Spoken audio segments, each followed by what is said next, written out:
খিদে পেয়েছে? চলো আজ রাইস কুকারে বানাই গরম গরম গরুর মাংসের খিচুড়ি। সহজ, তাড়াতাড়ি আর একেবারে মন ভোলানো। রাইস কুকারে মজাদার খিচুড়ি, স্বাদে ঘ্রাণে একেবারে জমে যাবে ইনশাল্লাহ।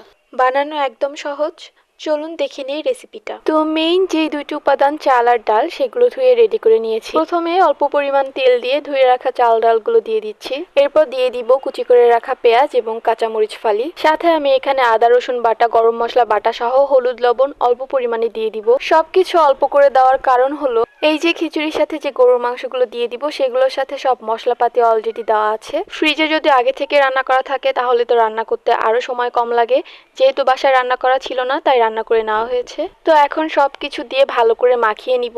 গরুর মাংসটা ঢেলে মাখানো শুরু করাতেই এত সুন্দর ঘ্রাণ ছড়িয়ে পড়েছে যে খিদে আরো বেড়ে যাচ্ছে। সবকিছু ভালোভাবে মাখিয়ে দিয়ে দিব পরিমাণ মতো পানি। রাইস কুকারে খিচুড়ি রান্না করা একদম সহজ আর মজার কাজ। শুধু খিচুড়ি রান্নাই না, রাইস কুকারে কিন্তু পোলাও রান্নাও অনেক পারফেক্টলি করা যায়। চাল আর ডাল দিয়ে সব উপকরণ দিয়ে দিলেই কাজ শেষ।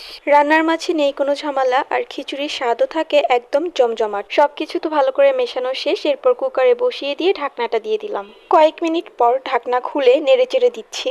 নেড়েচেড়ে দেওয়ার সময় অবশ্যই রাইস কুকারের সুইচটা অফ করে দিতে হবে।